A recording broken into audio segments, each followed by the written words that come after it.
hotly debated topics of today's political climate is transgenderism and where transgender people exactly fit. Today, I'll be picking apart all sorts of myths, fallacies, and lies. Now, before I get going, I should probably mention I wasn't actually planning on doing such a divisive topic so early. I was actually originally planning on doing something more lighthearted, like Don Quixote or Game of Thrones. But after watching conservative speakers like Milo Yiannopoulos and Ben Shapiro, and after watching transgender speakers like Riley Dennis, this issue became too big to ignore. The thing is that I want to do each video on its own time, and I don't want to be doing one video while flirting with the topics of another. Don't worry, I promise I'll still do an in-depth analysis of Don Quixote and George R.R. Martin's writing style. But in the meantime, I want to get this out of the way, and I want to see exactly where we can head with this. Now, you've probably noticed this isn't my house. This is actually outside. I'm on my university campus. I'm just going to show you guys a little. So yeah, it just rained, and my socks are all damp. It's very disheartening. But for now, let's dive into the toxic cesspool that is identity politics. Now, the first point that I'd like to make is that I'm not actually against transgender people, although I do butt heads with the idea of transgenderism. In other words, I do butt heads with the idea of gender swapping, but that doesn't mean that I disparage transgender people. Hate the sin, not the sinner. I find that I pity them in their dogmatic circumstances, and that we should take an issue of tough love. The issue of tough love is that we should sometimes tell people things that they won't want to hear, and that we do this out of compassion. Now, throughout the rest of the video, when I say transgender, I am being a bit narrow in my definition. When I say transgender, I'm specifically referring to post-ops. In other words, those who have actually had the surgery, and I will not be referring to ordinary people who consider themselves transgender. Now for some background. Gender dysphoria is defined as the powerful, unbridled longing to be of the opposite sex. Gender dysphoria is also defined as an actual mental illness. In other words, people who have a sex change because it's cool or trendy have no place in this argument. I'll only be referring to people with gender dysphoria and not those who have sex changes for other reasons. Right off the bat, I think it's safe to say that being born in the wrong body is an inherently wrong concept. The reason why this is boils down to a conceptual understanding of what being male or female means. The line that we usually hear is that they were a woman born in a man's body, or vice versa. This implies that he or she feels like a man or a woman deep down in their soul. And this raises many questions, as it should. You see, one can't feel like a man or feel like a woman because, in all honesty, men and women aren't all that different. I do agree that there are differences in the male and female anatomy. Hell, there are even differences in how the male and female brain are wired. But at most, we can only define what it means to be a man or a woman with the associated traits, namely masculinity and femininity. The problem with this is that these traits tend to be correlated with, but not guaranteed to be a part of, their respective genders. Not all women are feminine, and not all men are masculine. Yes, the overwhelming majority are, and left to their own devices, these will be the traits that they generally follow, but it is not set in stone. Aside from any social barriers that they choose to obey, there's nothing stopping a woman from being masculine, and there's nothing stopping a man from being feminine. I'm a man, and I couldn't tell you for the life of me what being a man feels like. Besides the ability to get a boner, I don't think there is much I could say that could separate the feeling of feeling like a man from feeling like a woman. The problem is that people with gender dysphoria have a hard time distinguishing between social construction and the things that are actually woven into a person's soul. The only differences in how men and women feel are biological. There is nothing in their soul that separates them. Down to my core, I firmly believe that if I was born a woman, I'd still have a relatively similar personality to the one I have now. To be quite frank, I don't think I'd be all that different as a human being. Now, I can't understate the value of statistics, so I think it's important that we look at some of the statistics regarding what happens to people with gender dysphoria after they choose to have a sex change.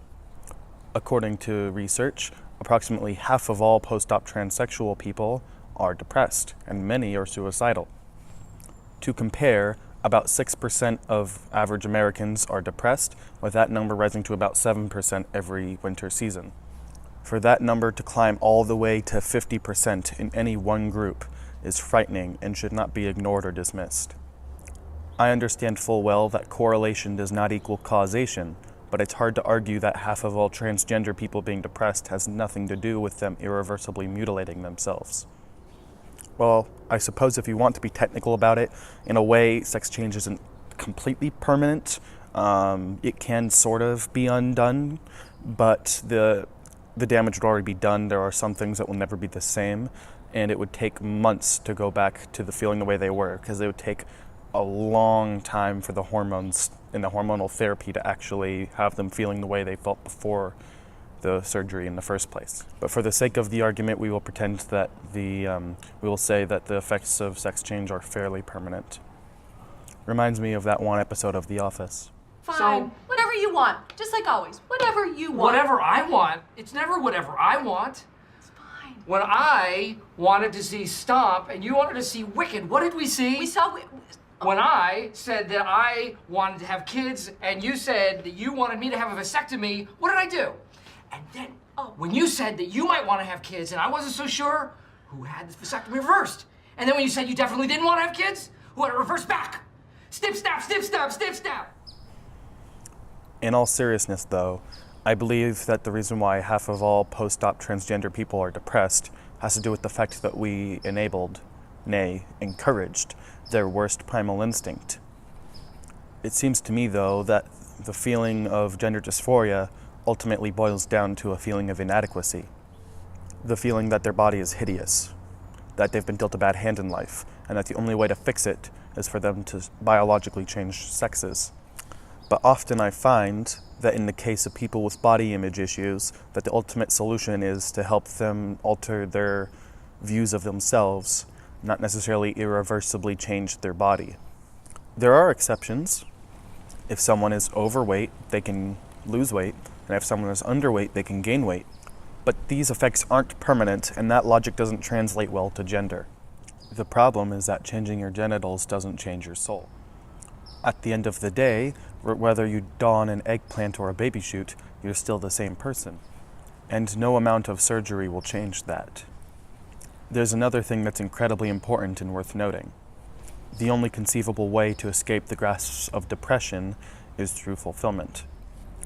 The human spirit longs for stimulation and success, and it is only through this success and fulfillment that one can either escape the grasps of depression or avoid them entirely. Often, depressed people feel depressed because of a feeling of loss, emptiness, and loneliness, mostly hopelessness. To the depressed soul, everything feels empty and vapid, stale, meaningless. They feel incapable of being loved and feel that there is no remedy for their woes. However, people suffering from gender dysphoria break this mold. With the rise of sex change surgery in culture, and with celebrities like Caitlyn Jenner and Riley Dennis, these people are misled into thinking that their feelings of dysphoria will go away once they undergo the surgery, only to realize afterwards that they're still the same person and nothing has changed. Don't get me wrong, a lot is changing on a physiological level. Not only are their sex organs changed, but they're undergoing hormonal therapy that will have a pretty large impact on how their brain thinks and feels.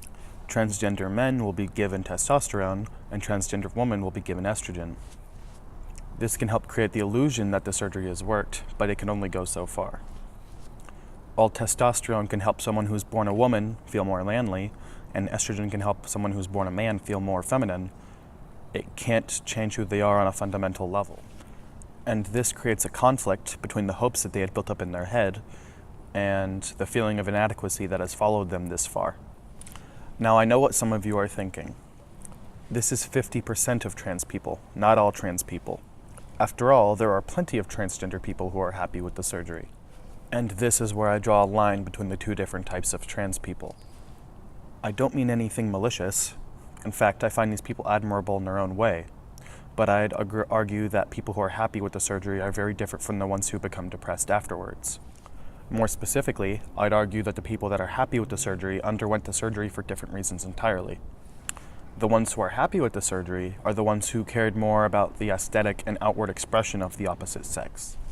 These are the men who wanted to be pretty, who wanted to wear dresses and be beheld as beautiful in the eyes of men. I'm not trying to undermine these people, but I do think it's important to distinguish them from the depressed ones because I think that their differences are worth noting. But they are not the same as those who have a genuine desire not to look and be treated like the opposite sex, but to literally become the opposite sex. Those that are happy with the surgery are happy because they got what they wanted. The ability to look like and be viewed with the same standard that they looked at the opposite sex with. It's all very rewarding for them, and so they stand to gain from the surgery.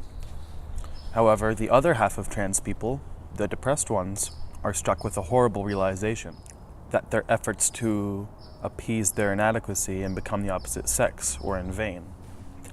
I believe that part of this has to do with imposter syndrome. Zipping up my hoodie because it's getting really chilly out here. For those unfamiliar with this term, imposter syndrome is a natural feeling of inadequacy about one's own legitimacy. Ordinary people can experience imposter syndrome regularly, although some definitely experience it more intensely than others. When someone experiences imposter syndrome, they feel like a charlatan, a fake. Even I experience heavy imposter syndrome in my own life. Despite being a published author, I often don't feel like a real author. I sometimes fall into believing that I'm too young to be a real writer, that I don't have enough life experience, that I don't have enough college degrees, or that I don't have enough reviews on Amazon. I know in my mind that this is all ridiculous. After all, there is no strict definition on what makes someone a real writer. At no point in time is someone going to knock on my door, invite themselves in, and slap a plaque on my desk that says real writer, and then declare that I am a real writer and can never feel inadequate again. It just doesn't work like that. Yet these thoughts, which can easily be dismissed with an understanding of elitism, still crop up and pollute my thoughts and ideas and kind of seed new insecurities. And imposter syndrome is not limited to writers and artists. Everyone is capable of experiencing imposter syndrome. In fact, I believe most people probably do at some point in their life. Now, if ordinary people are capable of feeling imposter syndrome, then imagine how bad it must be for trans people. I truly do believe that trans people have an incredible, cumbersome feeling of imposter syndrome. Even after undergoing the surgery, a trans woman will most likely always have that lingering voice in the back of her head, that voice telling her that she's not a real woman, that she's just faking, and that no amount of hormones or surgery will change that. This does apply to trans men as well, but I usually will be using trans woman in my argument because I do believe that male to female is the most common type. No matter how many progressives leap to their side and declare that they are a real man or that they are a real woman, odds are that most of them will never truly feel that way. I wouldn't be surprised if most of them will always harbor the lingering feeling that they're pretending, that they're just a charlatan masquerading as a man or a woman. And the progressives trying to convince them that they are real men and women are only throwing gasoline on their burning fire of insecurity. I believe that people with gender dysphoria need to be treated with love and compassion, and that they should be coaxed into the acceptance of their body. We should gently encourage them to be themselves, no matter what gender they are, and we could try to convince them that they're good enough regardless of what lies between their legs. We should teach them that it's their character, not their genitals, that determines whether or not they can overcome this condition of the mind, this twisted view that their gender is somehow wrong. While the sexes are slightly different, I do believe that they are both beautiful in their own ways. I should add that I quite enjoy being a man, but had I been born a woman, I don't think I'd have any real qualms about it. It's the differences between men and women that make them both beautiful. Both resemble the intricate and careful design of a loving and majestic creator. And to be dissatisfied with one's gender almost seems like a rebellion against God himself. To be unhappy about being born a man or being born a woman is almost like saying, "Why'd you make me this gender? I wanted to be the other one." Now, I consider myself a realist, but my views on this topic are a bit optimistic, I suppose. I believe that both genders are divinely created and beautiful, and that they are both majestic and should be treasured, that we should be grateful for what we've been given. I'm not saying that one can't long for a better life, but in the case of people with gender dysphoria, the best solution would be to treat their dysphoria with love and compassion, not a surgical knife. The reason why I believe so many trans people are depressed is because the human spirit longs for fulfillment, and frankly, there's nothing fulfilling about your gender. I might seem rude, but it's true. There is nothing fulfilling about manhood, and there is nothing fulfilling about femininity. Both have some good qualities, but those don't add up to a quality of life. The quality of life far supersedes the qualities of one's own gender. There is nothing fulfilling about having certain genitals. I'm sorry, but there isn't. There is so much more to who you are as a person than your gender. That's why changing your gender will never make you happy if you're looking to improve your quality of life. Your quality of life is determined by your character and a divine longing for what's good and righteous. Not the physical and materialistic measures like wealth, fame, and in some cases, genitals. In conclusion, I don't think disparagingly of transgender people, but I pity them and the bad hand that they've been dealt. They've had the root of their problems completely ignored and their worst instinct encouraged. And now they've permanently mutilated themselves, and they don't feel any different than before, apart from some biological differences that will never even begin to approach what it is that they were trying to feel. The day we learn to help transgender people with their self-destructive insecurities and stop telling them to mutilate themselves is the day we could see fewer lives ruined by the bitter results of an expensive and a fairly irreversible surgery. If we could do that, the world would be a better place, if only by a little.